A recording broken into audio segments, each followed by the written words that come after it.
fille qui a été fauchée donc par cet automobiliste qui a foncé un peu plus tôt dans la soirée sur cette terrasse de pizzeria qui se trouve dans une zone commerciale où il y avait également d'autres restaurants.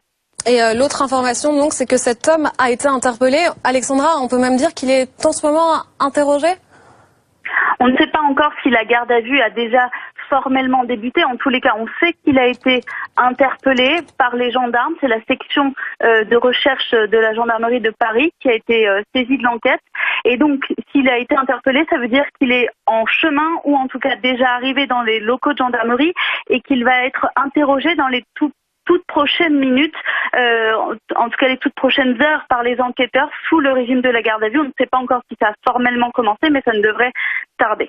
Ce soir, la gendarmerie nationale en fait savoir sur son compte Twitter. Voilà, c'est assez fréquent. Les autorités communiquent notamment sur les réseaux sociaux. Voilà ce tweet qui est tombé il y a 10 minutes à peine. Opération en cours à Sept-Sort. Ne gênez pas les opérations de secours.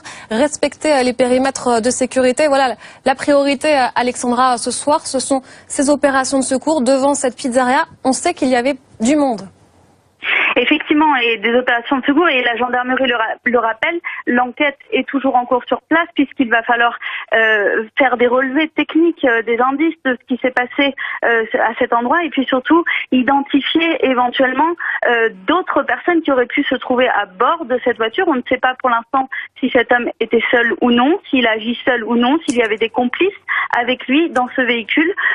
C'est pour cela évidemment que les gendarmes doivent travailler en toute sérénité et évidemment continuer leur travail, leur relevé technique sur place, tandis que les enquêteurs de la gendarmerie de l'autre côté vont également interroger le suspect qui a été arrêté et qui donc va permettre d'en savoir plus sur les éventuelles motivations de cet homme. Oui, c'est une autre information importante, Alexandra. La section de recherche de Paris est en charge de cette enquête ce soir.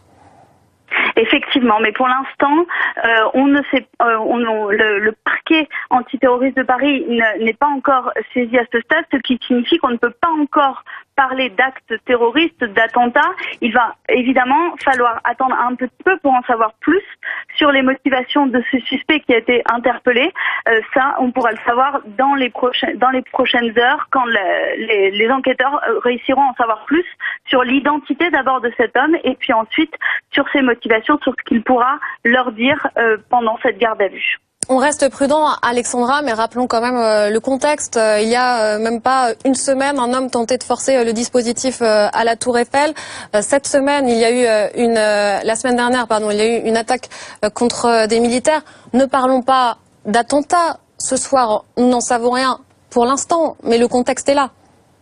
Le contexte est là, effectivement, vous le rappelez, mais néanmoins, la fréquence des actes terroristes récemment qui s'est intensifiée, je ne sais pas, mais qui en tout cas a continué à rester intense là depuis maintenant évidemment plus de mois, ne veut pas dire que ce soir il s'agit d'un attentat.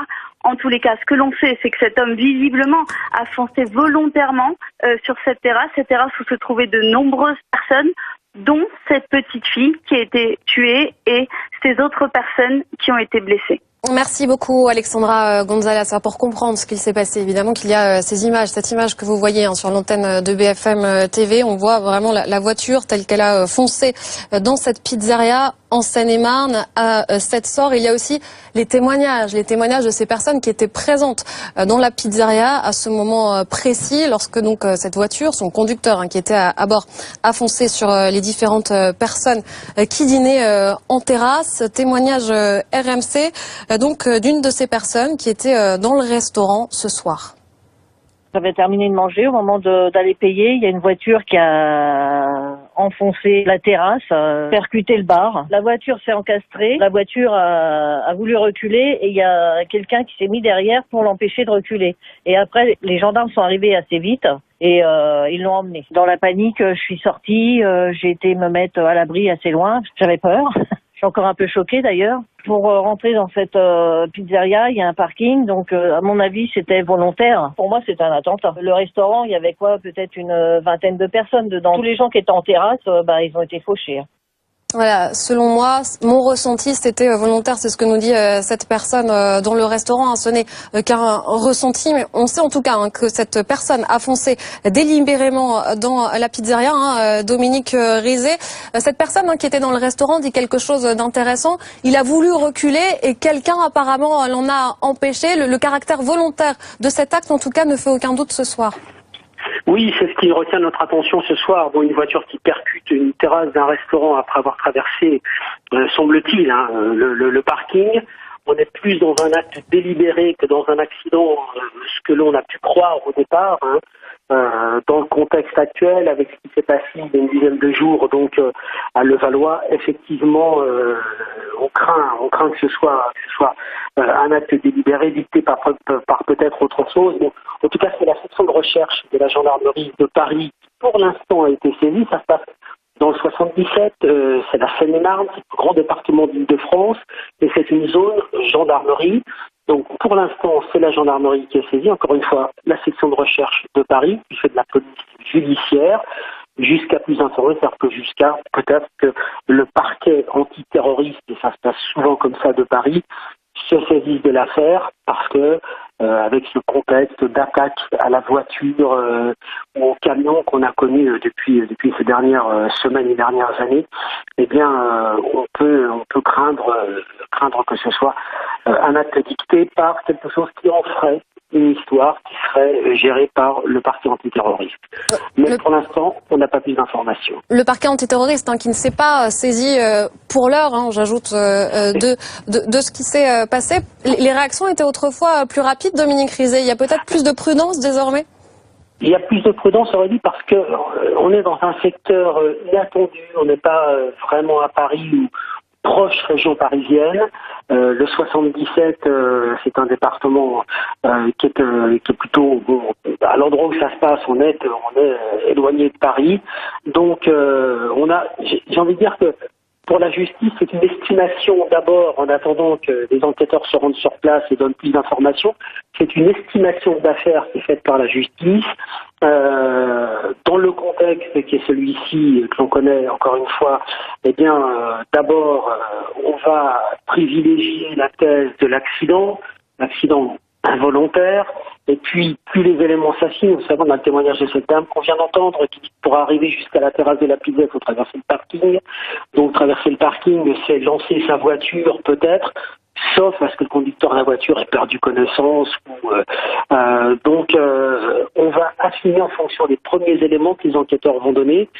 Ce n'est pas simplement la gendarmerie locale qui est saisie. Encore une fois, c'est la police judiciaire de la gendarmerie, la section de recherche de Paris qui a compétence sur 3 ou 4 départements à côté de Paris.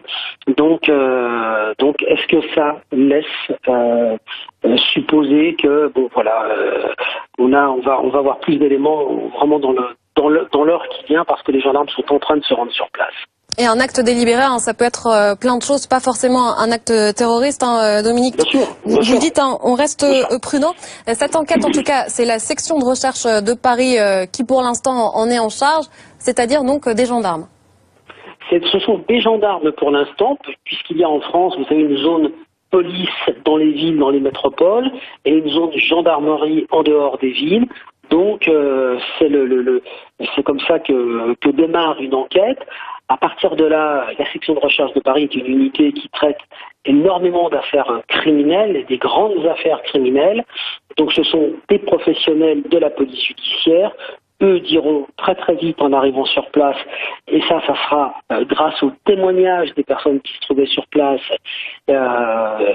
comme celui de cette personne qu'on vient d'entendre, ou grâce, le conducteur a été interpellé, au témoignage du conducteur ou à ses déclarations, qu'on en saura plus sur soit ses motivations s'il l'a fait intentionnellement, soit des circonstances de cet accident, parce que ça peut aussi être un accident, il ne faut pas le perdre de vue. Ça peut être quelqu'un qui perd le contrôle de sa voiture, ça peut être quelqu'un qui a un malaise, ça peut être un problème mécanique. Tout ça est bien évidemment privilégié avant d'envisager d'autres hypothèses qui nous viennent bien évidemment à l'esprit dans le contexte actuel et avec tout ce que l'on est en train de vivre en ce moment sur des actes qui sont perpétrés avec des automobiles, avec des véhicules automobiles. Mais là, on serait dans une autre histoire, on n'y est pas encore. Et le caractère, en tout cas délibéré, ne semble faire aucun doute ce soir. Le parquet de Meaux dit que a priori, ça n'aurait rien à voir avec un acte terroriste. C'est en tout cas ce que rapporte l'AFP ce soir. Dominique, juste comment elle est menée là cette enquête ce soir? On a donc l'image de cette voiture telle qu'elle est encastrée en ce moment devant dans la pizzeria de cette ville, Sept-Sors en Seine-et-Marne, de ce petit village de 450 habitants. Donc cette voiture forcément, elle est en train d'être analysée. Il y a aussi les témoignages. Et puis enfin, le suspect interpellé qui va bientôt être interrogé. Il y a la personnalité du conducteur de la voiture. On commence par là. Qui est-il? Est-ce que c'est quelqu'un qui a des antécédents? Est-ce que c'est quelqu'un qui a fait savoir qu'il était dépressif, qu'il était... tout un tas de choses. On va travailler sur la personnalité de cet homme. On va le questionner. C'est peut-être quelqu'un qui avait bu. C'est peut-être quelqu'un qui a un problème. Je vous rappelle quand même, ça n'a rien à voir, mais un peu quand même. Un pilote d'un avion qui précipite son avion contre une montagne avec 150 passagers à bord, c'était quelqu'un de dépressif. Ça peut être au volant de cette voiture une personne dépressive qui va décider d'en finir et d'en finir de cette façon-là. Donc il faut d'abord éliminer tout un tas d'hypothèses et c'est pour ça qu'on a un service de police judiciaire, même si c'est la gendarmerie, un service de police judiciaire qui est aguerri et qui sait comment on fait une enquête en prenant tous les points de départ, l'automobiliste, le contexte, sa vie, tout ce qui a pu se passer ce soir-là, et puis des questions qu'on va peut-être pouvoir lui poser s'il est en état. De toute façon, l'acte, vous l'avez dit, Aurélie, semble-t-il jusqu'ici délibéré. Cette voiture a délibérément foncé dans la foule à cette terrasse d'une pizzeria de Seine-et-Marne. Et on va essayer de comprendre comment ça s'est passé, pourquoi c'est arrivé, comment c'est arrivé, qui conduisait la voiture, qui est cette personne.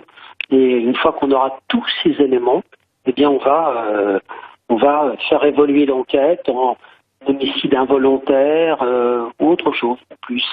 Dominique, il y a quelque chose aussi qui frappait dans ce témoignage qu'on a entendu il y a quelques minutes maintenant. Elle disait, cette femme, les forces de l'ordre, enfin elle disait la police, sont arrivées très rapidement sur place. Très rapidement, c'est ce qu'elle disait. Oui, parce que là encore une fois, contexte. Le contexte, on le connaît.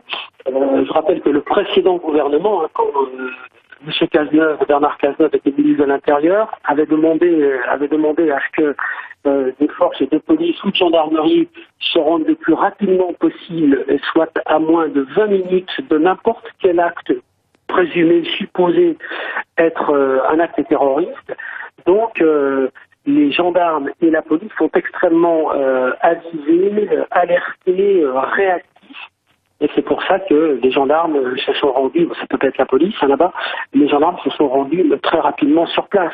D'abord la gendarmerie locale, et la gendarmerie locale déclenche un processus ou un procédé qui est d'alerter l'unité qui fait de la police judiciaire, en l'occurrence la section de recherche de la gendarmerie de Paris. Merci beaucoup Dominique Rizet. On continue à en parler avec notre consultant Alain Beuvalet. Donc on est en zone gendarmerie, c'est un petit village, 450 personnes, Sept-Sors. Ce soir, un homme dans sa voiture fonce sur la foule, qui était nombreuse parce qu'on est le 14 août, on est en plein pont, parce qu'il faisait beau. Il y avait du monde en terrasse. On sait qu'il y a au moins un mort et 5 blessés. Et on sait donc que cette enquête, pour l'instant en tout cas, est pilotée par la gendarmerie. Tout à fait. C'est la procédure normale. On est en zone gendarmerie, donc la gendarmerie interpelle, puis commence les premières investigations.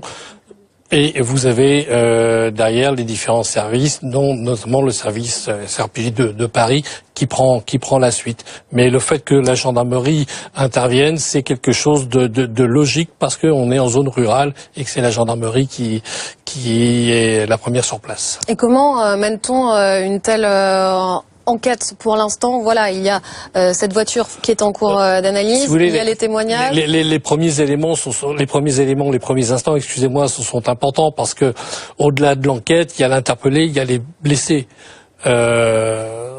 Globalement, c'est un accident de la route avec des polytraumatisés, donc il faut parfois les stabiliser sur place avant de les évacuer.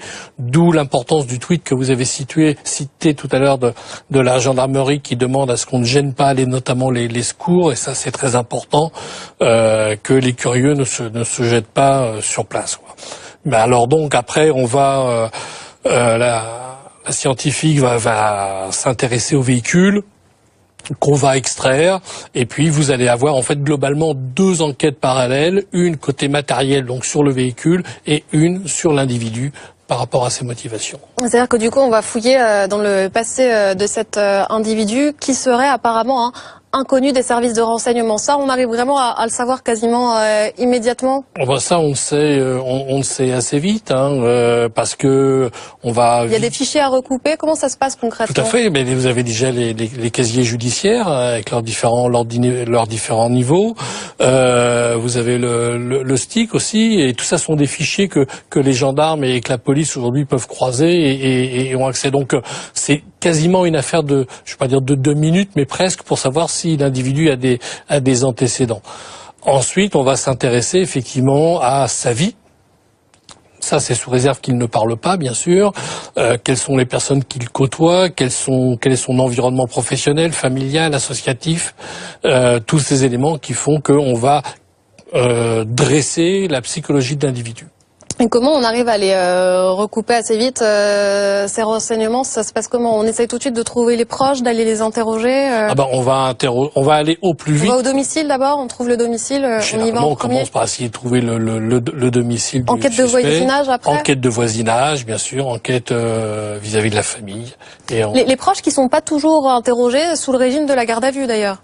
Ça peut être une audition libre. Ça peut être une audition libre, et encore une fois, attention à ce qu'on dit, parce que un proche en garde à vue, ça n'est pas forcément un proche coupable. Oui, c'est en fait l'enquête classique, c'est ce que vous nous dites. Tout à fait. Ça peut être tout simplement aussi pour le protéger, pour vérifier qu'il n'y ait pas d'informations qui circulent, et ensuite pour recouper les dires des différentes personnes interrogées. Et ensuite, donc là, les informations que l'on a donc, si vous nous rejoignez maintenant sur BFM TV, au moins un mort et 5 blessés. Un homme dans sa voiture a foncé sur plusieurs personnes qui étaient rassemblées en terrasse devant une pizzeria à Sept-Sors en Seine-et-Marne. Une fillette de 8 ans donc aurait été tuée. Le parquet de Meaux parle d'un acte délibéré, mais la piste terroriste pour l'heure ne semble pas privilégiée. Ça peut être tellement de choses, cet acte délibéré. Nous on pense forcément, on a tout de suite tous, disons-le franchement, on pense tout de suite à un acte terroriste parce qu'il y a ce contexte-là, mais il faut rester prudent. Tout à fait, il faut rester prudent. Alors c'est vrai qu'effectivement, malheureusement, les mois qui ont précédé font qu'on a un peu ce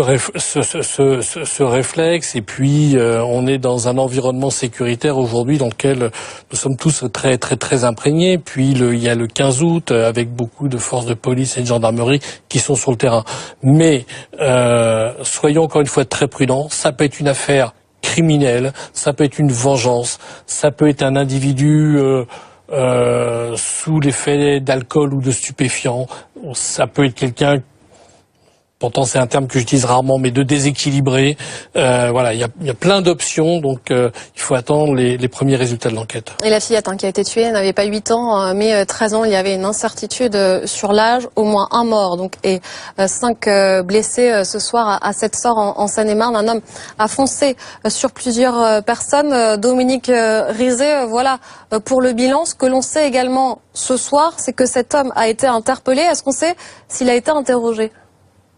Alors pour l'instant, il a été interpellé. On ne sait pas encore si son état est compatible avec la garde à vue, c'est-à-dire des questions qu'on doit lui poser. Je rappelle quand même qu'il y a une procédure judiciaire qui doit être respectée par les enquêteurs, en l'occurrence les gendarmes. Il y a 10 jours de cela, l'homme qui avait précipité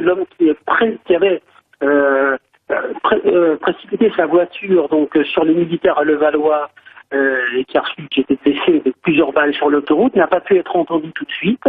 Ce sont des médecins qui disent si l'état de la personne interpellée est compatible avec une garde à vue, une audition, et en l'occurrence, on ne sait pas encore quel est l'état de cette personne. Et bien évidemment qu'on ne peut pas se permettre de poser des questions à quelqu'un qui est d'abord dépendant du personnel hospitalier, des médecins pour ce qui est de sa vie, sa survie, voilà.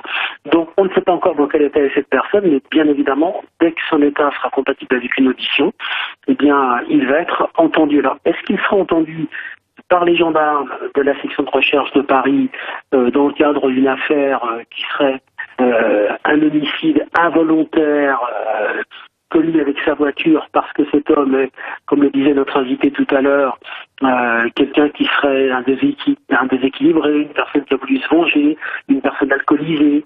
Et là, on est dans le cadre d'une tragédie qui aurait été provoquée par quelqu'un qui intentionnellement jette sa voiture sur une foule pour X raisons, et pas dans le cadre d'une affaire terroriste, où s'il s'avère que l'affaire évoluait parce que cette personne aurait des velléités terroristes ou autres, eh bien là, les gendarmes seraient dessaisis et ce serait une unité, donc le parquet antiterroriste qui saisirait une unité spécialisée, STAT, sous direction antiterroriste, les GSI ou section antiterroriste à Paris. Enfin, pas la SAT puisque c'est en dehors de Paris. Voilà. Donc, pour l'instant, enquête, j'ai envie de dire presque classique d'une autorité judiciaire avec des gendarmes, puisqu'on est en zone de gendarmerie. Et sur quoi se base le parquet de Meaux pour parler d'actes délibérés? Est-ce qu'on le sait, Dominique? Est-ce qu'on sait s'il y a eu des témoignages? Sur quoi se base le parquet? On a une personne seule quand les enquêteurs arrivent sur place. D'abord, sauver les victimes, comme l'a dit cette personne tout à l'heure, enfin sauver ceux qui peuvent encore l'être, soigner ceux qui sont blessés, et puis ensuite le chauffeur de la voiture, le contexte, la voiture elle-même, et une enquête donc qui évolue autour de ça. Donc on va évidemment poser des questions à tous les témoins qui se trouvaient à cette terrasse, une pizzeria, qui sont des personnes qui ont vu ce qui s'est passé, donc des témoins qui sont entendus, et ces témoins diront si, selon eux, cette voiture a foncé sur la terrasse, si elle a pu faire une marche arrière, réavancer. Oui, je veux dire, les témoins sont extrêmement importants. Il y aura peut-être aussi une caméra de surveillance de l'établissement qui pourra être exploitée, des images de vidéosurveillance qui pourront être exploitées. Je ne connais pas l'endroit, on ne connaît pas encore l'endroit, mais si c'est même dans une ville de province, une ville de Seine-et-Marne, il peut y avoir une ou deux caméras qui vont montrer le parcours de cette voiture. Donc à partir de là, on établira si ça peut être intentionnel ou non. Le conducteur de la voiture peut avoir été victime d'un malaise et avoir perdu connaissance. Cette voiture peut avoir foncé dans la foule. C'est un restaurant, ça pourrait être autre chose. Donc, pour l'instant, il faut être extrêmement prudent sur d'abord ce qu'il s'est passé et puis si c'était intentionnel sur les motivations du conducteur. Cécile Olivier nous fait savoir ce soir que ce suspect n'est pas connu des services de renseignement. Ça a été facile à vérifier. Vraiment, l'enquête maintenant, elle se concentre sur cet homme, sur son profil, sur son entourage. C'est ce que font les enquêteurs ce soir. Oui, les enquêteurs ont ce conducteur qui est au volant de la voiture. À partir du moment où son identité est établie de façon formelle, eh bien, on le passe évidemment au fichier.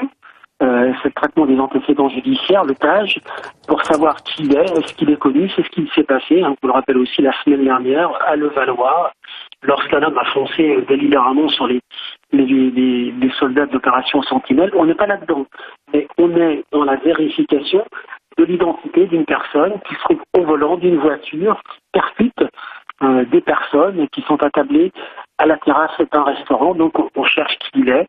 S'il n'est pas connu des services de police, ça veut pas forcément, ça donne une indication, mais ça ne donne rien encore pour l'instant sur ses motivations, si c'était intentionnel, qui il est, pourquoi il a fait ça. Merci beaucoup Dominique Rizan. On va tout de suite retrouver Pierre-Henri Brandet, porte-parole du ministère de l'Intérieur. Quel est le bilan ce soir? Un mort et 5 blessés graves, vous le confirmez?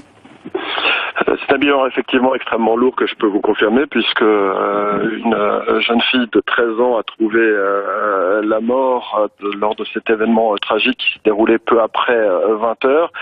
4 autres personnes ont été grièvement blessées et sont donc dans un état très sérieux, considéré comme urgence absolue, et 8 autres personnes ont été plus légèrement atteintes, mais bien évidemment prises en charge par les services de secours qui se sont déployés en nombre sur les lieux de l'événement.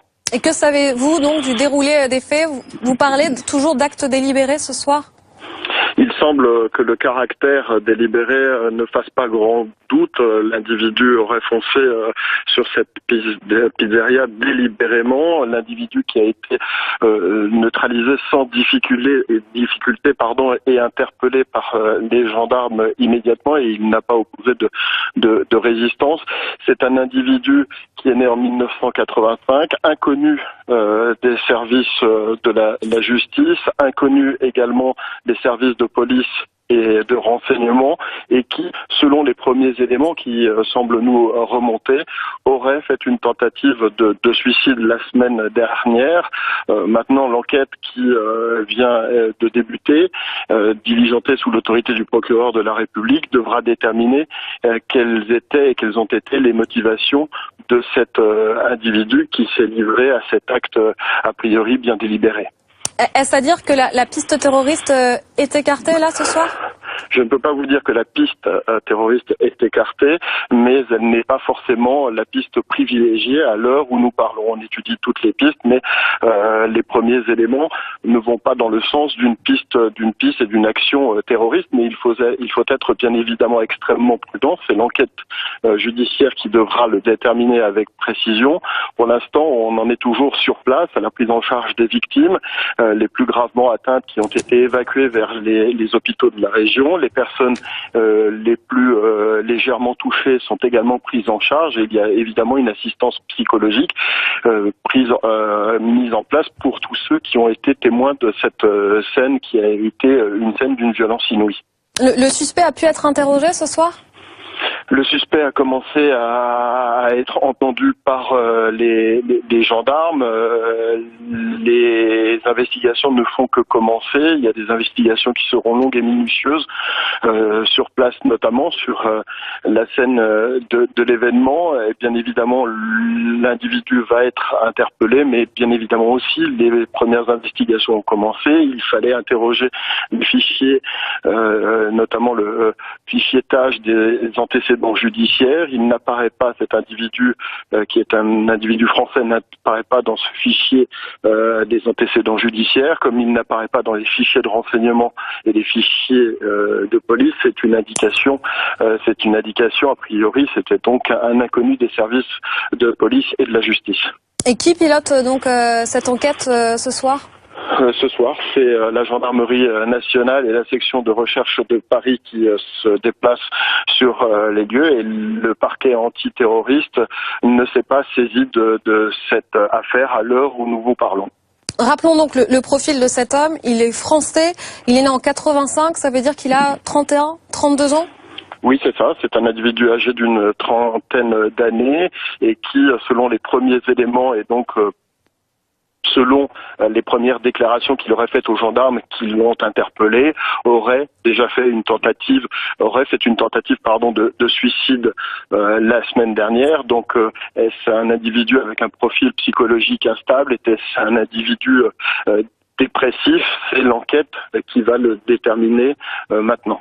Qu'est-ce qui nous permet de dire ce soir que cet acte était délibéré ? Je crois que ça ne fait aucun doute, à la fois ce qu'ont pu dire un certain nombre de témoins et très probablement ce qu'a indiqué l'individu aux enquêteurs. Maintenant, je ne veux pas aller plus loin dans ce qui peut être divulgué. Vous comprenez bien qu'il y a une enquête judiciaire, mais a priori, le fait que ce soit un acte délibéré et un acte volontaire ne semble faire aucun doute. Et là, vous nous confirmez donc que ce soir à cette heure, il y a toujours des opérations de secours qui sont en cours ? Il y a toujours des opérations qui sont menées sur place, opérations pour prendre en charge l'ensemble des victimes, celles qui ont été blessées dans leur chair, mais celles aussi qui sont atteintes psychologiquement parce qu'il y avait de nombreuses personnes présentes ce soir. Prendre en charge évidemment les familles des victimes qui vont traverser des épreuves terribles et des opérations de police judiciaire avec des investigations techniques et scientifiques qui sont menées sur les lieux mêmes de l'événement pour pouvoir relever les traces, indices et témoignages qui seront importants pour mener à bien cette enquête. Combien de personnes, vous nous avez dit, donc une jeune fille de 13 ans qui est morte, 4 autres ont été grièvement blessés. Vous parlez même d'urgence absolue ce soir, 8 plus légèrement. Et il y a d'autres blessés. Vous aviez l'air de dire qu'il y avait plusieurs personnes, vraiment une foule nombreuse. Il y avait un certain nombre de personnes qui étaient présentes, mais il y a aussi les familles des victimes qu'il faut prendre en charge et qu'il faut accompagner, notamment au moment où on va annoncer le décès aux proches et aux familiers de cette jeune victime. Donc il y a un travail de prise en charge psychologique qui est mené de manière concomitante avec la prise en charge des secours sur les lieux de l'événement. Pierre-Henri Brandet, une dernière question, c'est ce qu'on a entendu tout à l'heure dans ce témoignage qu'on entendra. D'ailleurs, la réaction des forces de l'ordre a été très très rapide, puisqu'elles ont permis d'interpeller cet homme. Oui, la réaction des forces de l'ordre, elle a été immédiate. Vous savez que dans le contexte que nous connaissons, où la menace globale est particulièrement élevée, il y a une vigilance de tous les instants des forces de l'ordre, et leur réaction et leur réactivité ce soir en est la parfaite illustration. Et Brandet, porte-parole du ministère de l'Intérieur, pour ces précisions. Une jeune fille de 13 ans a donc été tuée, 4 autres grièvement en urgence absolue, 8 le sont plus légèrement. Ces personnes sont prises en charge notamment dans les différents hôpitaux de la région. Un homme ce soir a foncé sur plusieurs personnes qui étaient en terrasse ce 14 août devant une pizzeria à Sept-Sors en Seine-et-Marne pour aider les enquêteurs. Il y a cette voiture que l'on voit tout en bas qui est en cours d'analyse, la voiture telle que vous la voyez encastrée dans la pizzeria. Il y a aussi les témoignages, nous avons pu en recueillir un, enfin c'est au micro de nos confrères d'RMC. J'avais terminé de manger, au moment d'aller payer, il y a une voiture qui a enfoncé la terrasse, percuté le bar. La voiture s'est encastrée, la voiture a voulu reculer et il y a quelqu'un qui s'est mis derrière pour l'empêcher de reculer. Et après, les gendarmes sont arrivés assez vite et ils l'ont emmené. Dans la panique, je suis sortie, j'ai été me mettre à l'abri assez loin, j'avais peur. Je suis encore un peu choquée d'ailleurs. Pour rentrer dans cette pizzeria, il y a un parking, donc à mon avis c'était volontaire. Pour moi c'est un attentat. Le restaurant, il y avait quoi, peut-être une vingtaine de personnes dedans. Tous les gens qui étaient en terrasse, ils ont été fauchés. Alain Beuvalet est en plateau avec nous ce soir. Pascal Humeau nous a rejoint. Alain Beuvalet, l'enquête donc est en ce moment menée par la section de recherche de Paris. Rien d'étonnant à ça, on est vraiment en zone gendarmerie. Tout à fait, c'est la procédure normale. En France, vous avez soit une zone police qui correspond globalement aux villes, et en zone rurale, c'est les zones gendarmerie. Donc les gendarmes font les premières constatations, mènent les premières enquêtes, interpellent l'individu, l'emmènent à la gendarmerie. Si toutefois il est en état de pouvoir être auditionné, et puis ensuite, suivant les premiers résultats, il y a un transfert de compétences qui peut être fait. Et quelle est la priorité pour les enquêteurs? Il y a donc voir d'abord s'il est connu des services de renseignement. Ça c'est fait, on sait qu'il ne l'est pas. La suite, elle porte sur quoi? Ensuite, on va essayer de connaître ses motivations.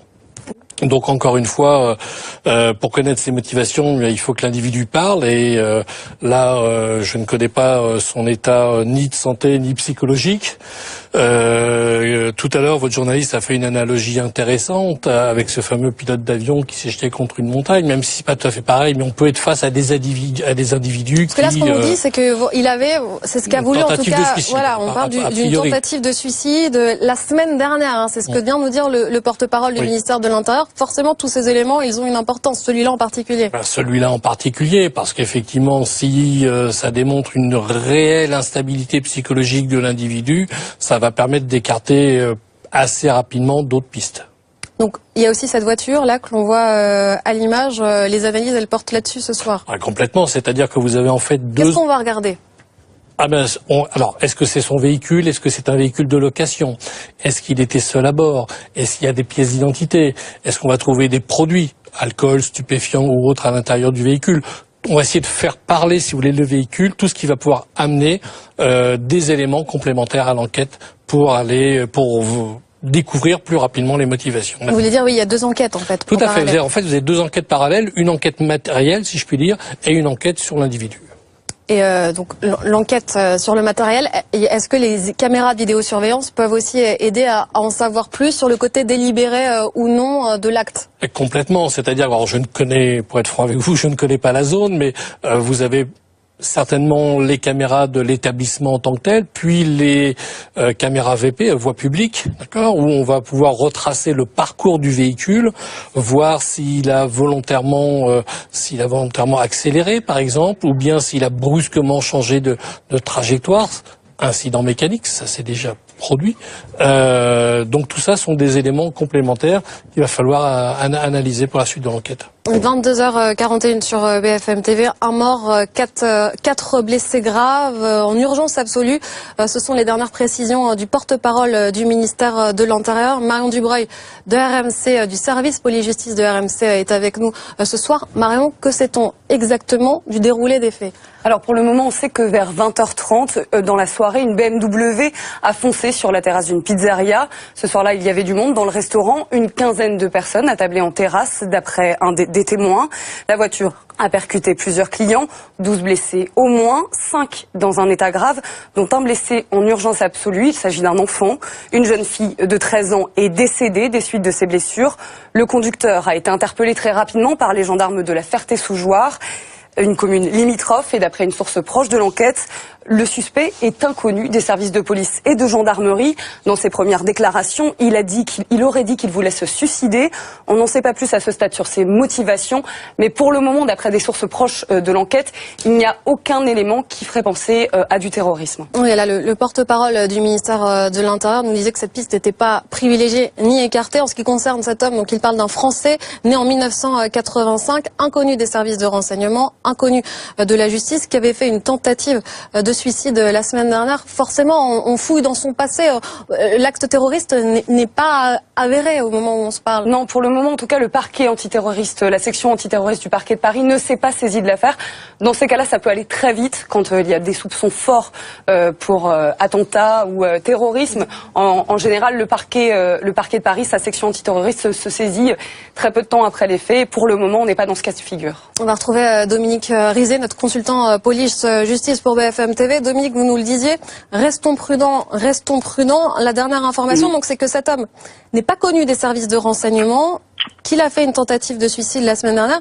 En tout cas, en ce qui concerne son profil, on a ces informations-là. On sait qu'il est français et qu'il est né en 1985, ce qui fait qu'il a 31 ou 32 ans. Oui, on a ces informations qui nous sont données par Pierre-Henri Bromet, qui est le porte-parole du ministère de l'Intérieur, qui a donc évidemment accès directement aux informations par les enquêteurs sur place, en fonction évidemment de sa fonction. Hein.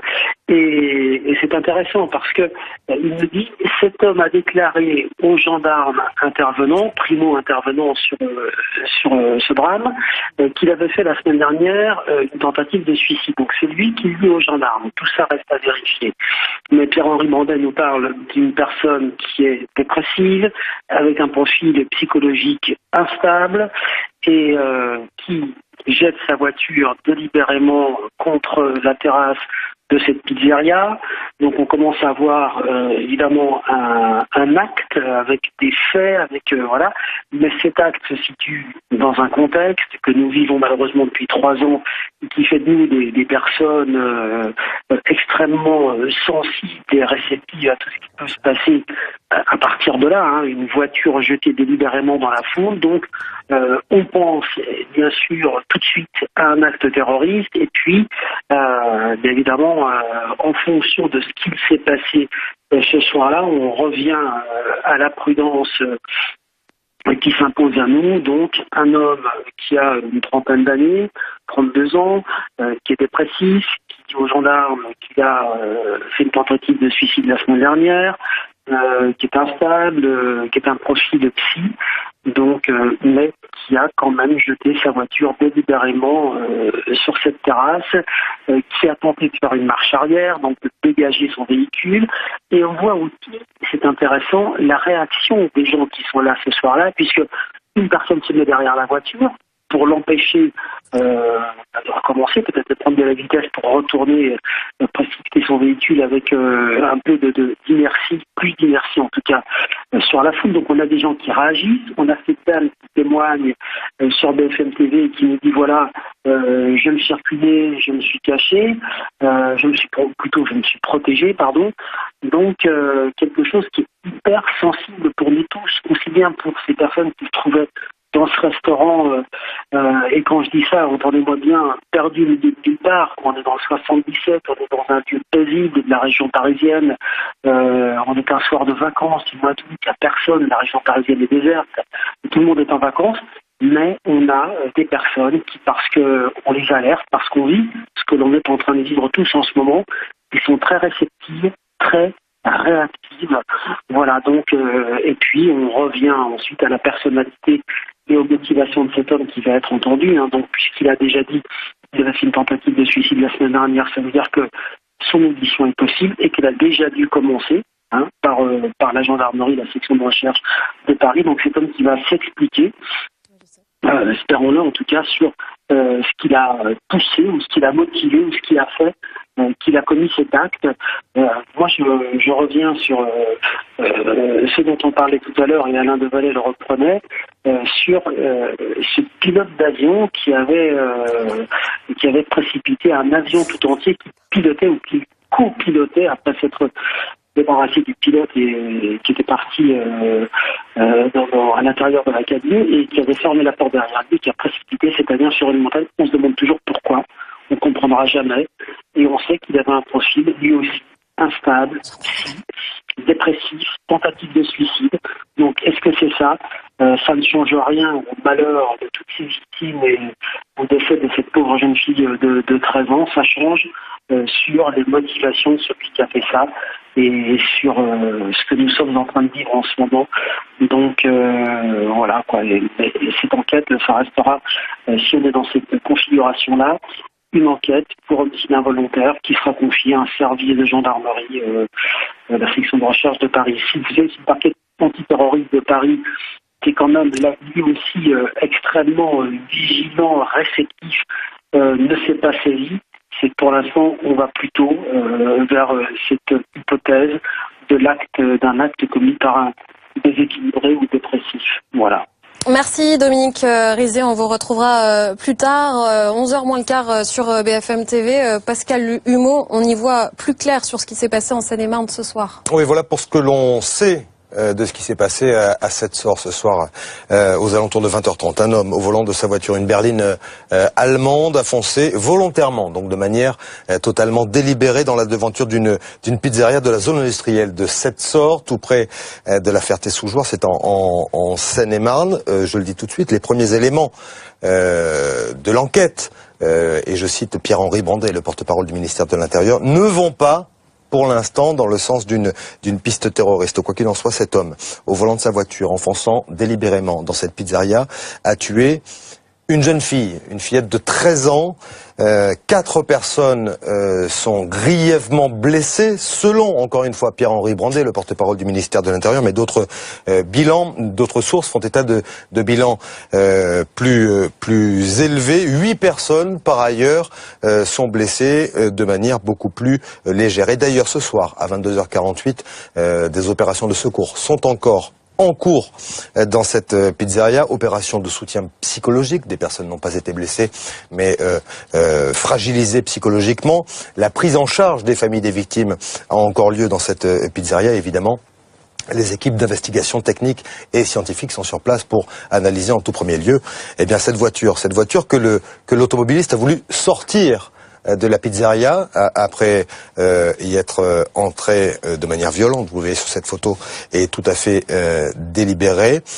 Un ou plusieurs clients de la pizzeria l'en auraient empêché. Que sait-on maintenant de cet homme né en 85, âgé donc de 31 ou 32 ans, français.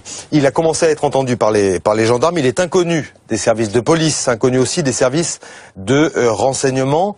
On sait, encore une fois, par Pierre-Henri Brandet, le porte-parole du ministère de l'Intérieur, qu'il aurait tenté de se suicider déjà la semaine dernière. Le parquet terroriste, au regard de tout ce que je vous ai dit, ne s'est pas encore saisi de l'enquête. Pas encore saisi de l'enquête, c'est la section de recherche de la gendarmerie nationale qui mène cette enquête. Voilà donc pour ce que l'on sait à 22h50. On continue à en parler avec Marion Dubreuil du service police-justice de RMC. Le caractère délibéré de cet acte, comme le disait Pascal, ne fait aucun doute selon le parquet de Meaux ce soir. D'après les sources proches de l'enquête, il n'y a pas de doute. L'automobiliste a foncé délibérément sur cette pizzeria. Tout d'abord parce que il y avait une quinzaine de personnes attablées en terrasse. Donc il ne pouvait pas ne pas les voir, il ne pouvait pas ne pas les distinguer. Il a foncé délibérément, il a traversé la terrasse, puis il a fracassé la vitre du restaurant pour aller jusqu'au bar. D'après un de nos témoins, il est arrivé jusqu'au bar de la pizzeria. Sur son trajet, il a fait de nombreuses victimes, au moins 12 blessés. Vous l'avez dit, 4 blessés dans un état grave, mais aussi un enfant dans un état critique dont le pronostic vital est engagé ce soir. On le sait, une jeune fille de 13 ans est déjà décédée des suites de ses blessures. Oui, et 4 personnes en urgence absolue, c'est ce que nous disait Pierre-Henri Brandet. Merci beaucoup Marion Dubreuil. Nous sommes en ligne avec Franck Riester, qui est député de la 5e circonscription de Seine-et-Marne. Vous nous confirmez que les opérations de secours sont toujours en cours ce soir ? Oui, tout à fait. Alors, je ne suis pas sur place, mais j'ai eu le maire en ligne qui me l'a confirmé. La gendarmerie et les forces de secours sont mobilisées. C'est évidemment un choc, d'émotion, l'effroi.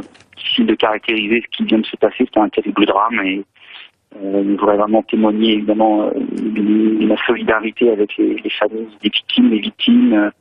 Et croyez-moi, j'ai eu le maire de Sept-Sort, François Arnoux, je suis le président de la communauté de communes du Pays Chartois, Hugo Pézetta, et à travers tous les élus qui sont et les habitants de ce territoire choqués par ce qui vient de se passer, comme beaucoup de Français, évidemment, comme tous les Français, évidemment. Et c'est un drame terrible qui vient de se passer ce soir, avec déjà manifestement une jeune fille qui est décédée et 4 personnes dans un état critique. Donc c'est beaucoup d'émotions.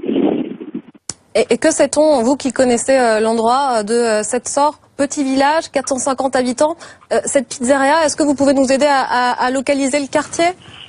Oui, alors c'est un petit village rural à côté de la Ferté-sous-Jouarre et la pizzeria se situe dans une zone commerciale pas très loin d'un hypermarché et autour très difficile d'accès pour une voiture. Enfin, il y a un parking devant, mais en tout cas c'est pas en prolongement d'une route, c'est sur un parking. Donc je connais très bien la pizzeria. Je crois que d'ailleurs le président de la communauté de communes a eu en ligne le propriétaire de la pizzeria qui est effondré. Et c'est évidemment un choc pour celui qui brise simplement la vie des personnes qui passaient un moment de convivialité autour d'un bon repas ce soir du 14 août. C'est dramatique.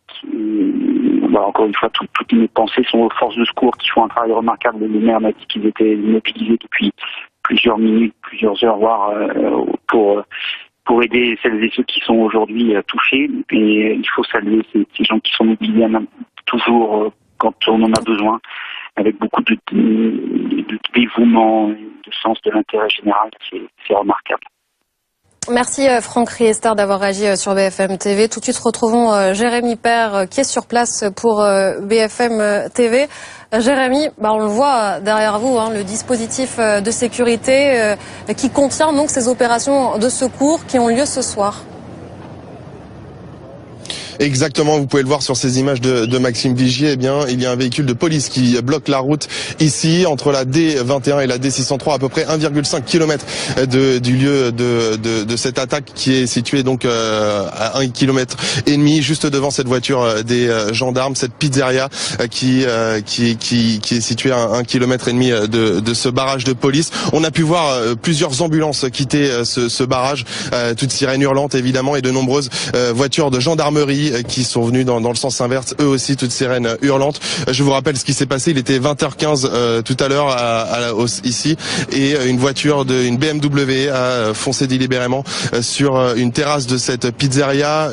Une fillette de 13 ans est décédée, 4 personnes sont grièvement blessées, 8 personnes qui sont plus légèrement blessées. L'homme a été interpellé par les gendarmes, il est en ce moment entendu par les gendarmes. Pour l'instant, eh bien, il ne fait aucun doute sur l'acte délibéré de cette attaque entre guillemets, mais pour l'instant, il n'y a aucune piste qui dit que c'est une action terroriste. L'homme n'est inconnu des services de police ni de gendarmerie, il n'est pas fiché S selon nos informations, et il aurait, selon le ministère de l'Intérieur, fait une tentative de suicide la semaine dernière. Jérémy, vous êtes donc à Sept-Sors, vous ne connaissez pas cette ville, mais vous avez pu vous renseigner sur l'emplacement de cette pizzeria. On sait que c'est vraiment un tout petit village, Sept-Sors, 450 personnes. Nous sommes le 14 août, il faisait beau, il y avait du monde sur cette terrasse. Exactement, vous l'imaginez, veille du 15 août, évidemment énormément de monde sur cette terrasse. C'est un tout petit village finalement ici, c'est ce qu'on a pu voir en arrivant, mais eh bien la voiture a délibérément foncé sur cette terrasse. Vous pouvez le voir encore une fois, eh bien il y a un système, un périmètre de sécurité qui est très impressionnant. Ici à 1,5 km du lieu de cet accident, de cette attaque, ici il y a beaucoup de policiers, de gendarmes qui ont donc fait, eh bien qui ont traversé ce barrage de police. On entend aussi le bruit d'un hélicoptère qui est en train de décoller au-dessus de cette ville. Énormément donc de policiers ici qui empêchent eh bien tout le monde finalement de passer, de se rendre dans cette commune située eh bien à quelques centaines de mètres, à 1,5 km très précisément d'ici. Il y a beaucoup de journalistes évidemment autour de ce barrage. Très peu de badauds finalement, puisque la gendarmerie a demandé aussi sur Twitter à ce que les personnes ne viennent pas perturber les opérations de secours ce soir. Jérémy Père avec Maxime Vigier. Marion Dubreuil, on voit l'important dispositif de sécurité ce soir. Faisons un point avec vous. On sait donc que des opérations de secours sont en cours. Faisons un point sur les blessés. On sait en tout cas qu'il y a un mort.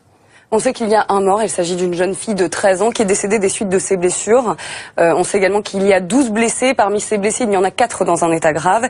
Et il y a un enfant qui est dans un état critique. Son pronostic vital est engagé. On a eu la confirmation, on peut le dire désormais.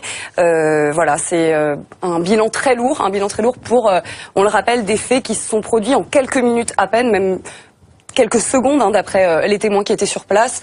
Une voiture a foncé sur la terrasse d'une pizzeria. Elle a percuté la vitre de ce restaurant. Elle est allée jusqu'au bar. Sur sa route, elle a fait, on le disait, au moins 12 blessés. Et une dernière précision, donc sur cet homme, on en sait plus ce soir sur son profil. On sait qu'il est âgé d'une trentaine d'années, on sait qu'il est inconnu des services de renseignement et même des services de police et gendarmerie. Il a déclaré dans ses premières déclarations aux gendarmes après son interpellation qu'il voulait se suicider. Pour le moment, le parquet de Paris, la section antiterroriste du parquet de Paris ne s'est pas saisie de l'affaire. Dans ces affaires-là, elle se saisit en général très rapidement s'il s'agit de terrorisme ou s'il y a des soupçons de terrorisme. Mais pour le moment, d'après une source proche de l'enquête, il n'y a aucun élément qui rattache cet incident à du terrorisme. Merci beaucoup Marion Dubreuil. Jean Beauvalet, commentons ensemble ces images. On voit l'important dispositif de sécurité sur un rayon assez large. Oui, en fait, important. Vous avez 2 véhicules qui ont une double mission, qui est à la fois d'assurer la circulation et la réorientation des automobilistes, et la deuxième mission qui est d'empêcher l'accès à la zone pour quelques curieux qui seraient tentés d'aller voir ce qui s'est passé. Donc effectivement, on a là un dispositif tout à fait classique. Alors on nous dit 1,5 km, je ne connais pas bien la zone. C'est peut-être tout simplement parce que c'est le seul axe principal qui emmène à ce restaurant, qui a priori serait situé sur une petite zone commerciale ou industrielle, d'après ce que l'on sait. Presque 23h sur BFM TV, un mort, 4 blessés graves. C'est le bilan de ce qui s'est passé ce soir en Seine-et-Marne à Sept-Sors. Pascal Humeau, quelles sont les différentes informations que nous avons pu recueillir ce soir? Voilà ce que l'on sait à quasiment 23h de ce qui s'est passé ce soir à Sept-Sors. Il était aux alentours de 20h30 lorsqu'un homme au volant de sa voiture, une berline allemande, a foncé volontairement, de manière tout à fait délibérée, donc dans la devanture d'une pizzeria de la zone industrielle, commerciale de cette sorte, tout près de la Ferté-sous-Jouarre. C'est en Seine-et-Marne. Je le dis tout de suite, les premiers éléments ne vont pas dans le sens d'une piste des terroristes, ce que nous a encore dit il y a quelques minutes Pierre-Henri Brandet, le porte-parole du ministère de l'Intérieur. Et en enfonçant et la terrasse et la devanture de cette pizzeria, cet homme au volant de sa voiture, une BMW de couleur gris clair, a tué une fillette âgée de 13 ans. Elle a succombé très rapidement à ses blessures. 4 personnes sont grièvement blessées. Une fillette plus jeune que la personne tuée serait dans un état critique, et 7 à 8 personnes sont-elles blessées de manière plus légère. Les opérations de secours, on le voit là, à 1 km ou 1,5 km de la pizzeria. Les opérations de secours sont toujours en cours dans cette pizzeria. Évidemment, les équipes d'investigation technique et scientifique s'affairent autour du véhicule, et puis il y a aussi des opérations de soutien psychologique, puisque des personnes qui n'ont pas été blessées dans leur chair, nous disait Pierre-Henri Brandet, évidemment, ont été pour le moins ébranlées par ce à quoi ils ont assisté. Il y a aussi la prise en charge des familles des victimes qui est en cours. Le suspect, lui, a commencé à être entendu par les gendarmes. Que fait-on de lui? Il est né en 85, il a donc 31 ou 32 ans. Il est inconnu des services de police et des services de renseignement. Il aurait tenté, toujours selon Pierre-Henri Brandet du ministère de l'Intérieur, il aurait tenté de se suicider la semaine dernière. On parle d'un profil psychologique instable. Le parquet antiterroriste, au regard de toutes ces informations, ne s'est pas saisi de l'enquête. En tout cas, pas pour le moment. C'est la section de recherche de la gendarmerie nationale qui, pour l'heure, mène donc l'enquête. Une fillette de 13 ans tuée, 4 blessés graves, une petite fille dans un état critique et 7 à 8 personnes blessées plus légèrement. Voilà donc pour ce que l'on sait. On nous a rejoint Alexandra Gonzalez du service police-justice de BFM TV. Pascal le disait à l'instant, l'information ce soir, c'est cet acte est délibéré, mais son caractère terroriste n'est pas établi. La piste terroriste n'est pas du tout privilégiée ce soir. Effectivement, les premiers éléments dont les autorités disposent ne vont pas dans le sens d'une attaque terroriste. Alors, pourquoi? Eh bien d'abord parce que cet individu qui aurait donc foncé dans ce restaurant, eh bien, il est inconnu des services de police, mais aussi inconnu des services de renseignement. C'est ce que ont dit les enquêteurs à ce stade. Ensuite, parce que selon ses premières déclarations, cet homme aurait tenté de se suicider la semaine dernière. Voilà ce qu'il a dit aux gendarmes au tout début de sa garde à vue, il y a quelques minutes seulement. Ensuite, autre élément, donc cet homme présente un profil psychologique instable.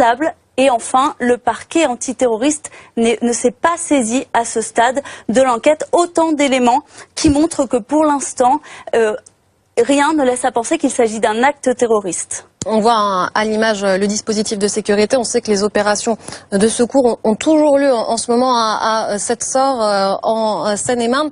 Que sait-on du bilan, Alexandra, ce soir? Alors pour l'instant, ce que l'on sait du bilan, c'est qu'il est évidemment extrêmement lourd. Sur notre antenne, le porte-parole du ministère de l'Intérieur, Pierre-Henri Brandet, a évoqué donc une jeune fille de 13 ans d'abord qui a été tuée dans cet événement dramatique, mais aussi de nombreux blessés. Pour l'instant, lui évoque 4 blessés graves, dont une personne qui a un pronostic vital engagé, qui est de la même famille que cette petite fille qui a été tuée. Il évoque également 8 blessés légers. De notre côté, nos sources nous indiquent le même bilan, si ce n'est qu'il y aurait également une 5e personne blessée. Donc on est entre, pour l'instant, 12 et 13 blessés à ce stade, et une petite fille de 13 ans qui a trouvé la mort. Le parquet antiterroriste ne s'est pas saisi de l'affaire. Nous sommes en zone gendarmerie, Jean Bevalet. Ce sont les gendarmes qui mènent l'enquête. Tout à fait. Vous avez en France, donc vous êtes soit en zone police, qui globalement ce qui correspond aux villes, soit en zone gendarmerie qui correspond aux zones rurales. Donc la gendarmerie prend l'enquête à sa charge, a emmené l'individu à la brigade de gendarmerie, et c'est la section de recherche de la gendarmerie qui mène l'enquête. La procédure est tout à fait classique. Qu'est-ce qui est étudié, qu'est-ce qui est analysé en ce moment? Forcément, cette voiture, elle est analysée. C'est une des. Si le suspect ne parle pas, apparemment, il commence à parler. En tout cas, cette voiture peut parler. Que peut-elle dire? Alors, vous avez une approche technique et scientifique vis-à-vis du véhicule qui devient une arme par destination, c'est-à-dire qu'on va d'abord essayer de savoir si c'est son véhicule personnel ou si c'est une location. Est-ce qu'il était seul à bord, que ce soit au moment des faits, il semblerait que oui, ou bien est-ce qu'il y avait d'autres personnes avec lui quelque temps avant? Est-ce qu'on va y trouver de l'alcool? Est-ce qu'on va y trouver des médicaments? Est-ce qu'on va y trouver des stupéfiants? Autant d'éléments qui vont faire que ça va permettre d'amener des éléments au fur et à mesure à l'enquête pour aider à trouver, à définir le profil de l'individu et définir ses motivations. Sur le profil, pardon Pascal, sur le profil, en tout cas, on a d'importantes précisions ce soir. On sait qu'il est français, qu'il est né en 1985, donc il a 31 ou 32 ans, inconnu des services de renseignement et de la justice, qu'il avait fait une tentative de suicide la semaine dernière. Toutes ces précisions nous sont rapportées par le porte-parole du ministère de l'Intérieur.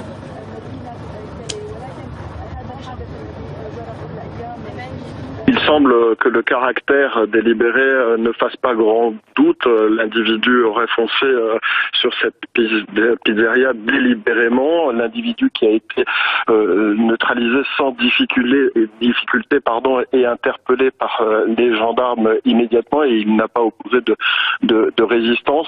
C'est un individu qui est né en 1985, inconnu des services de la justice, inconnu également des services de police et de renseignement, et qui, selon les premiers éléments qui semblent nous remonter, aurait fait une tentative de suicide la semaine dernière. Maintenant, l'enquête qui vient de débuter, diligentée sous l'autorité du procureur de la République, devra déterminer quelles ont été les motivations de cet individu qui s'est livré à cet acte a priori bien délibéré. Je ne peux pas vous dire que la piste terroriste est écartée, mais elle n'est pas forcément la piste privilégiée à l'heure où nous parlons. On étudie toutes les pistes, mais les premiers éléments ne vont pas dans le sens d'une piste et d'une action terroriste, mais il faut être bien évidemment extrêmement prudent. C'est l'enquête judiciaire qui devra le déterminer avec précision. Pour l'instant, on en est toujours sur place à la prise en charge des victimes, les plus gravement atteintes qui ont été évacuées vers les hôpitaux de la région. Les personnes les plus légèrement touchées sont également prises en charge, et il y a évidemment une assistance psychologique mise en place pour tous ceux qui ont été témoins de cette scène qui a été une scène d'une violence inouïe. Jean Beauvalet, nous disent quoi ces images en direct? Il y a un important dispositif de sécurité parce qu'il y a l'enquête, parce qu'il y a les opérations. Oui, tout à fait. C'est un dispositif classique en fait de bouclage de périmètre, à savoir qu'on a des forces de l'ordre qui ont à la fois pour mission de réorienter les automobilistes qui se présentent pour mettre en place en fait tout simplement une déviation, et puis pour interdire l'accès à la zone sur laquelle il y a eu lieu ce drame absolu, pour permettre à la fois aux enquêteurs de mener sereinement leur travail, mais aussi aux services de soins de traiter les polytraumatisés directement sur place parce qu'ils ne sont pas tout de suite transportables et qu'il faut d'abord les stabiliser, et puis ensuite assurer l'aide psychologique aux gens qui ont vécu ce drame et qui n'ont pas forcément été blessés dans leur chair, mais qui ont subi un choc réel. Jean Beauvalet, Pierre-Henri Brandet disait tout à l'heure qu'évidemment des équipes d'investigation technique et scientifique étaient sur place pour analyser en premier lieu d'ailleurs la voiture. Il a aussi évoqué la présence de membres d'équipes de soutien psychologique et de prise en charge des familles. C'est quelque chose de courant, ça, des équipes de soutien psychologique qui arrivent quasiment aussi vite finalement que la police? Tout à fait. Sur ce type de situation, sachant qu'en plus, lorsque l'événement est intervenu, on ne savait pas exactement ce que c'était, criminel, terrorisme, Donc vous avez une procédure qui est mise en route, et dans les équipes médicales, vous avez des personnes formées justement à ce type de soutien. On va se rendre sur place à Sept-Sors, retrouver Jérémy Père, qui est donc l'envoyé spécial de BFM TV. Jérémy, il y a ce dispositif de sécurité que l'on voit derrière vous. On sait sur quel rayon ? Eh bien, regardez, on va vous montrer ce dispositif de sécurité avec Maxime Vigier. Il est très précisément à près d'1,5 km de cette pizzeria. Impossible donc d'y accéder, que ce soit pour les journalistes, vous pouvez le voir, il y en a de nombreux à côté de ce véhicule de police, mais aussi pour les badauds qui sont déroutés à partir du moment où ils rencontrent les gendarmes, parce que les constatations sont toujours en cours, nous disait-il. La BMW est toujours en train d'être inspectée, d'être expertisée autour de la terrasse de cette pizzeria. On a pu voir traverser ce barrage des ambulances qui sortaient de cette ville, de cette SOR, toutes sirènes hurlantes, au moins 3 ambulances, et puis de l'autre côté plusieurs véhicules de la gendarmerie, toutes sirènes hurlantes aussi, traversées pour se rendre sur les lieux de cet acte. Je vous rappelle que tout s'est passé vers 20h15 dans cette petite commune de Seine-et-Marne de 450 habitants. Eh bien, une voiture, une BMW, a décidé de foncer délibérément sur cette terrasse, faisant plusieurs blessés graves, 4 blessés graves, 8 blessés légers, et puis surtout une personne, une fillette de 13 ans est décédée. Autour de cette voiture, nous disent les gendarmes, il n'y a aucune trace de freinage. Il ne fait aucun doute sur l'acte, que ce soit sur le fait que ce soit un acte délibéré. L'homme, lui, a été interpellé. Il est en ce moment entendu par les gendarmes. Pour l'instant, la piste terroriste n'est pas évoquée par les gendarmes. L'homme n'est pas connu des services de police ni des services antiterroristes. Il aurait, selon le ministère de l'Intérieur, fait une tentative de suicide la semaine dernière. Et que sait-on de la prise en charge des blessés? Ils sont transportés vers les différents hôpitaux? Eh bien, écoutez, vraisemblablement, oui. En tout cas, ils ont quitté la Seine-et-Marne. J'ai croisé, quand nous sommes venus ici avec Maxime Vigier, 2 ambulances sur l'autoroute A4 direction Paris, 2 autres ambulances qui ont quitté ce dispositif-là que vous voyez juste devant moi. Pareil, toute sirène hurlante direction Paris, donc vraisemblablement emmenés vers des hôpitaux parisiens. Et puis on a vu aussi un hélicoptère décoller tout à l'heure, il y a quelques minutes de cela, de cette ville, de cette SOR qui, je vous rappelle, se trouve à 1 km juste devant nous ici, qui est toujours impossible d'accès, donc pour l'instant bloqué par ces gendarmes qui déroutent absolument tous les véhicules qui voudraient éventuellement se rendre là-bas. Vous êtes loin, on l'a bien compris, à au moins 1 kilomètre de l'endroit où cet homme, de l'endroit où se trouvait cette pizzeria et où cet homme a foncé sur plusieurs personnes. Jérémy, est-ce que vous avez tout de même pu parler à certains habitants? Est-ce que vous savez quel est leur ressenti ce soir? Écoutez, pour l'instant, c'est très compliqué de se rendre et donc de discuter avec certains habitants de cette ville, de cette SOR. On sait juste que cette terrasse était bondée, évidemment. Il faisait beau ce soir à cette SOR, et veille de 15 août, évidemment, c'était un endroit très fréquenté ce soir, et donc ce qui explique le lourd bilan. Je vous le rappelle, une personne décédée, une fillette de 13 ans, 4 blessés graves et 8 blessés plus légers. Jérémy Père avec Maxime Vigier. Arrêtons-nous sur le bilan précisément à Alexandra Gonzalez. Un mort, une fillette de 13 ans. Et en ce qui concerne les blessés graves, vous avez des informations à nous préciser? Effectivement, pour l'instant, le bilan que nous donnent certaines sources proches de l'enquête diffère légèrement de celui donné par le porte-parole du ministère de l'Intérieur, Pierre-Henri Brandet, un peu plus tôt sur notre antenne.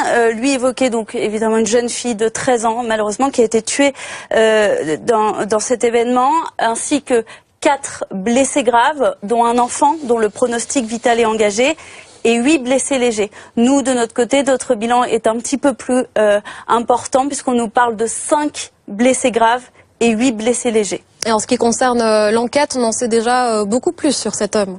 Effectivement, les enquêteurs avancent très rapidement. Ils ont déjà pu interroger plusieurs fichiers. Tout d'abord, le fichier des antécédents judiciaires. Cet homme n'est pas connu des services de police. Il n'est pas connu également des services de renseignement. On sait donc qu'a priori, il n'a absolument pas le profil du suspect terroriste, et c'est pour cela qu'à ce stade, les premiers éléments ne vont pas dans le sens d'une attaque terroriste. Je vous rappelle également que sa garde à vue a commencé il y a peu de temps, et que selon les premières déclarations qu'il a données aux enquêteurs, aux gendarmes qui sont saisis de cette enquête, il aurait tenté de se suicider la semaine dernière. On est donc sur une personne qui a un profil psychologique instable, mais qui a priori ne présente pas de motivation terroriste. C'est pour ça qu'à ce stade, on ne parle absolument pas d'attentat. Alors, on ne parle pas d'acte terroriste, mais on parle d'un acte délibéré. Effectivement, le caractère délibéré, le caractère volontaire de ce qui s'est passé ce soir ne fait a priori aucun doute. C'est en tout cas ce que nous disait le porte-parole du ministère de l'Intérieur un peu plus tôt sur d'autres antennes, et c'est aussi ce que nous confirment les différentes sources proche de l'enquête, d'abord par la configuration des lieux. Cette terrasse de pizzeria où il y avait une quinzaine de personnes ce soir qui étaient attablées, ça se situe dans une zone commerciale face à un parking. Cette voiture qui arrivait à toute vitesse et qui a foncé sur cette terrasse, fauchant à ce stade une fillette et faisant plusieurs blessés. Le caractère délibéré ne fait a priori aucun doute. Merci Alexandra Gonzalez. 23h15 sur BFM TV. Pascal Humeau, on en sait plus donc sur ce qui s'est passé à cette sort ce soir en Seine-et-Marne. Alors voilà, il était aux alentours de 20h30 lorsqu'un homme au volant d'une grosse berline allemande a foncé volontairement, de manière tout à fait délibérée, sur la terrasse et dans la devanture d'une pizzeria de la zone industrielle de Sept-Sort, tout près de la Ferté-sous-Jouarre. C'est en Seine-et-Marne. Une fillette de 13 ans, on le sait, c'est une certitude, est décédée. Elle a succombé à ses blessures sur place. 5 personnes seraient par ailleurs, en tout cas selon vos informations Alexandra Gonzalez, 5 personnes seraient grièvement blessées et parmi elles un enfant plus jeune encore que l'unique pour l'instant victime de ce drame. 8 personnes, 7 ou 8 seraient par ailleurs légèrement pour leur part blessés. Que sait-on de l'homme au volant donc de cette BMW grise que vous voyez en bas à droite de votre écran? On sait que il présente un profil psychologique instable. C'est ce que nous a dit Pierre-Henri Brandet, le porte-parole du ministère de l'Intérieur. Il a commencé à être entendu, évidemment, par les gendarmes. C'est la section de recherche de la gendarmerie nationale qui mène l'enquête. Il est inconnu des services de police, inconnu aussi des services de renseignement. Et ce que nous rappelait Alexandra à l'instant, il aurait tenté de se suicider. Ce qui est ressorti de ses toutes premières déclarations, il aurait tenté de se suicider la semaine dernière. Voilà donc pourquoi, pour l'instant, pour le moment, le parquet antiterroriste ne s'est pas saisi de cette enquête. Je vous propose d'écouter ce que nous disait justement le dernier point que nous faisait Pierre-Henri Brandet, le porte-parole du ministère de l'Intérieur. Il semble que le caractère délibéré ne fasse pas grand doute. L'individu aurait foncé sur cette pizzeria délibérément. L'individu qui a été neutralisé sans difficulté et interpellé par les gendarmes immédiatement, et il n'a pas opposé de résistance. C'est un individu qui est né en 1985, inconnu des services de la justice, inconnu également des services de police et de renseignement, et qui, selon les premiers éléments qui semblent nous remonter, aurait fait une tentative de suicide la semaine dernière. Maintenant, l'enquête qui vient de débuter, diligentée sous l'autorité du procureur de la République, devra déterminer quelles ont été les motivations de cet individu qui s'est livré à cet acte a priori bien délibéré. Je ne peux pas vous dire que la piste terroriste est écartée, mais elle n'est pas forcément la piste privilégiée à l'heure où nous parlons. On étudie toutes les pistes, mais les premiers éléments ne vont pas dans le sens d'une piste et d'une action terroriste, mais il faut être bien évidemment extrêmement prudent. C'est l'enquête judiciaire qui devra le déterminer avec précision. Pour l'instant, on en est toujours sur place à la prise en charge des victimes, les plus gravement atteintes qui ont été évacuées vers les hôpitaux de la région. Les personnes les plus légèrement touchées sont également prises en charge, et il y a évidemment une assistance psychologique mise en place pour tous ceux qui ont été témoins de cette scène qui a été une scène d'une violence inouïe. Voilà ce que Pierre-Henri Brandet nous disait. Des équipes d'investigation technique et scientifique sont donc encore sur place dans cette pizzeria de Sept-Sort, dans la zone industrielle de Sept-Sort. Des équipes aussi de soutien psychologique ont été dépêchées en même temps que les secours dans cette pizzeria, parce que certaines personnes, certains clients de cette pizzeria n'ont pas été blessés dans leur chair, comme nous le disait Pierre-Henri Brandet, mais ébranlés pour le moins psychologiquement par le drame auquel ils ont assisté. Écoutez le témoignage de Béatrice, témoin RMC. J'avais terminé de manger, au moment d'aller payer, il y a une voiture qui a enfoncé la terrasse, percuté le bar. La voiture s'est encastrée, la voiture a voulu reculer et il y a quelqu'un qui s'est mis derrière pour l'empêcher de reculer. Et après, les gendarmes sont arrivés assez vite Et ils l'ont emmené. Dans la panique, je suis sortie, j'ai été me mettre à l'abri assez loin, j'avais peur. Je suis encore un peu choquée d'ailleurs. Pour rentrer dans cette pizzeria, il y a un parking, donc à mon avis c'était volontaire. Pour moi c'était un attentat. Le restaurant, il y avait peut-être une vingtaine de personnes dedans. Tous les gens qui étaient en terrasse, ils ont été fauchés.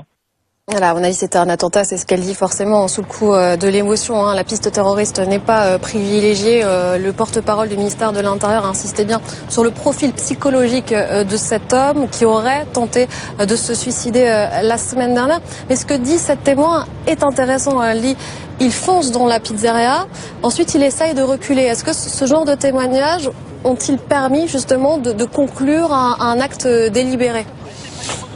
Alors écoutez... c'est l'élément qui, pour l'instant, moi, m'interpelle. Finalement, le fait qu'il décide de reculer. Pourquoi? Parce que en psychologie et en criminalité, vous avez plusieurs comportements. Notamment, vous avez un comportement aux États-Unis qu'on appelle le suicide by cop. C'est-à-dire que c'est des gens qui, entre guillemets, n'ont pas le courage de se suicider, qui vont commettre un attentat en se disant les forces de l'ordre vont me tirer dessus et je vais ainsi mourir. Bon. Là, on a un individu pour lequel on nous dit il tente de reculer. Bon, ça, entre guillemets, c'est dérangeant. Alors, est-ce qu'il tente de reculer parce que sous le choc frontal et puis psychologique de son geste, il s'aperçoit qu'il vient de commettre l'irréparable et qu'il décide de s'enfuir? C'est une possibilité. Ou est-ce qu'il y a une autre motivation derrière? Je crois que là, c'est très important et très intéressant que l'enquête nous apporte une réponse dans ce domaine-là.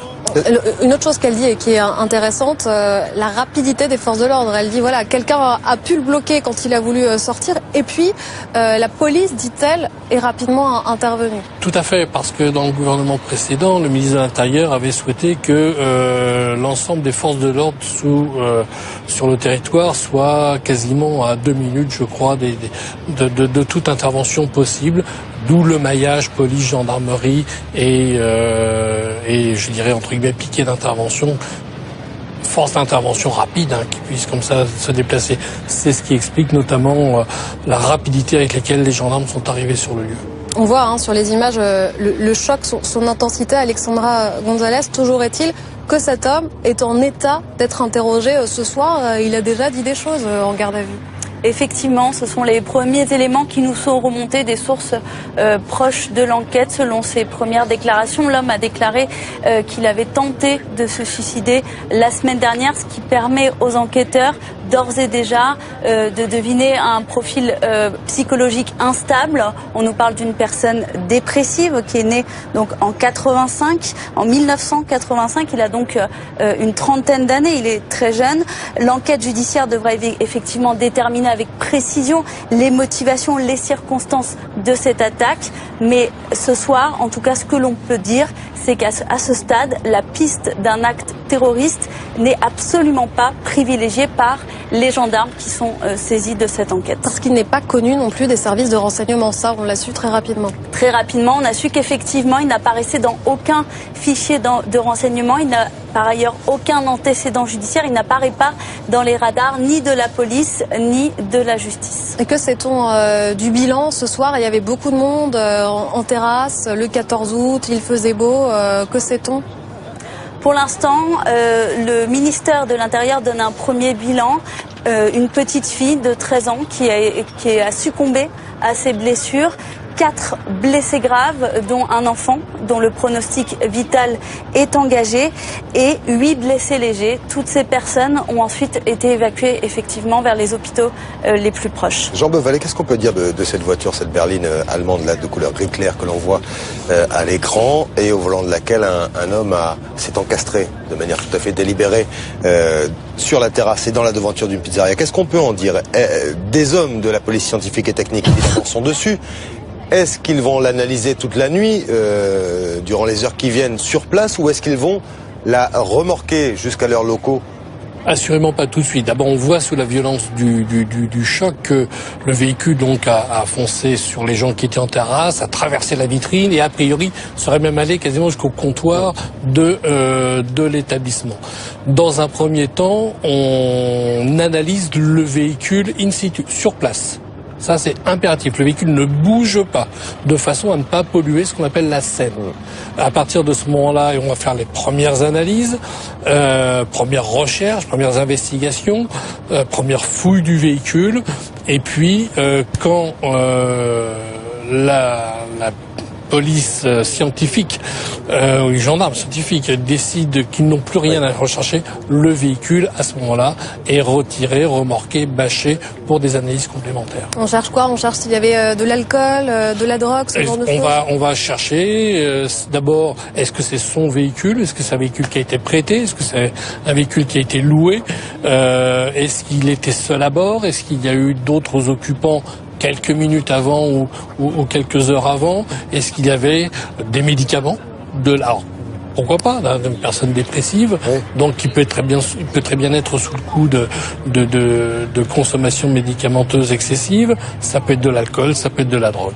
On va tout de suite retrouver Jérémy Perle, l'envoyé spécial de BFM TV, qui est donc à Sept-Sors. On va le retrouver dans un instant. L'image que vous voyez en direct, c'est l'image de ce dispositif de sécurité sur un large rayon, 1 kilomètre. Les opérations de secours sont toujours en cours sur place. Il s'agit surtout de faire circuler les voitures, d'éviter qu'elles aillent sur le périmètre où a lieu l'enquête et les opérations de secours, parce que ce bilan est particulièrement lourd. Alexandra Gonzalez, vous avez des précisions sur ce bilan? Effectivement, à l'instant, le ministère de l'Intérieur nous confirme le bilan que les sources proches d'enquête nous avaient indiqué un peu plus tôt. Il y a donc une fillette de 13 ans qui a été tuée, 5 personnes en urgence absolue, dont un enfant dont le pronostic vital est engagé, 8 blessés légers. Et par ailleurs, 7 personnes choquées qui ont été prises en charge psychologiquement.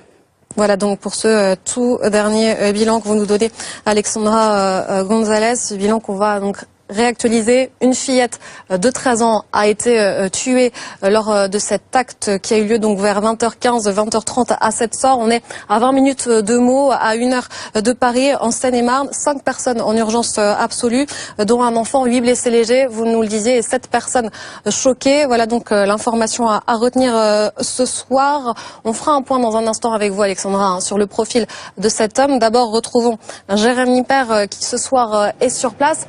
Jérémy, dispositif de sécurité assez large sur place. Exactement, regardez, eh bien c'est le barrage qu'a dressé la gendarmerie ici au croisement de la D21 et de la D603 à près d'1,5 km de cette pizzeria. Impossible donc d'y accéder, impossible pour les journalistes mais aussi pour les badauds qui sont tous détournés de cette route. Les constatations nous disaient, les gendarmes étaient toujours en cours. La BMW qui a foncé donc sur cette terrasse est toujours en train d'être expertisée. Elle est encore sur les lieux de cet accident. Les gendarmes nous disaient cela à l'instant. On a pu voir aussi à traverser ce barrage plusieurs véhicules de pompiers, toutes sirènes hurlantes qui quittaient donc cette ville de Sept-Sors direction l'autoroute A4 direction Meaux, et puis dans le sens inverse de nombreux véhicules de gendarmerie, eux aussi toutes sirènes hurlantes, qui se rendaient sur les lieux de cette pizzeria. Plusieurs donc véhicules de gendarmerie, et on a pu aussi entendre tout à l'heure un hélicoptère survoler la zone ici juste au-dessus donc de cette commune de Sept-Sors. Morts, 5 blessés graves, 5 personnes qui sont en urgence absolue, dont un enfant. Jérémy, sait-on précisément comment ces blessés sont pris en charge ce soir ? Eh bien, écoutez, on a vu énormément de véhicules de pompiers, de SAMU aussi ici autour de cette commune de Sept-Sors. On en a vu d'ailleurs plusieurs en arrivant sur l'autoroute A4 qui se dirigeaient vers Paris. Plusieurs aussi quittaient donc, ce que je vous le disais à l'instant, quittaient cette commune direction vraisemblablement Meaux ou encore l'autoroute A4. Il y avait aussi cet hélicoptère du SAMU qui était mobilisé ce soir ici au-dessus, qui survolait cette commune de Sept-Sors. Et puis il y a aussi, ce que je vous disais tout à l'heure, énormément de véhicules de police, de gendarmes qui sont intraitables, impossible donc de traverser ce barrage qui, je vous le rappelle, est situé à plusieurs centaines de mètres, 1 kilomètre un peu plus de cette pizzeria, que ce soit pour les journalistes, vous l'avez compris, mais aussi pour les badauds, puisque les constatations sont toujours en cours actuellement sur cette terrasse de cette pizzeria. Jérémy Père avec Maxime Vigier, presque 23h30 sur BFM TV. Faisons le point avec vous, Pascal Humeau. Il était 20h30, aux alentours de 20h30, lorsqu'un homme au volant d'une grosse berline allemande a foncé volontairement, de manière tout à fait délibérée, donc sur la terrasse et dans la devanture d'une pizzeria de la zone industrielle de cette sorte, tout près de la Ferté-sous-Jouarre, à 20 minutes de Meaux. Vous le disiez, c'est en Seine-et-Marne. Une fillette de 13 ans a succombé sur place à ses blessures. 5 personnes sont grièvement blessées. 5 personnes se trouvent, selon le dernier bilan dont nous disposons, en urgence absolue. 8 personnes par ailleurs ont été blessées beaucoup plus légèrement. Mais sur place, des opérations de soutien psychologique sont encore en cours dans cette pizzeria de cette sorte. On imagine encore mal l'horreur de la scène à laquelle les gens, les clients de cette pizzeria ont assisté ce soir. Et même s'ils n'étaient pas blessés, certains ont besoin d'un soutien psychologique. Les prises en charge aussi des familles de victimes étaient en cours dans la soirée. Que sait-on maintenant du suspect? Il est né en 85, il est français, il a donc entre 31 et 32 ans. Il est entendu ce soir par les gendarmes, inconnu des services de police, inconnu aussi des services de renseignement. Ce que l'on sait, c'est qu'il présente un profil psychologique instable et qu'il aurait tenté de se suicider la semaine dernière. Le parquet antiterroriste ne s'est, au regard de toutes ces informations, ne s'est pas saisi de l'enquête. C'est la section de recherche de la gendarmerie nationale qui mène l'enquête. Je vous propose de réécouter ce que nous disait le porte-parole du ministère de l'Intérieur il y a quelques instants, Pierre-Henri Brandet. Caractère délibéré ne fasse pas grand doute. L'individu aurait foncé sur cette pizzeria délibérément. L'individu qui a été neutralisé sans difficulté.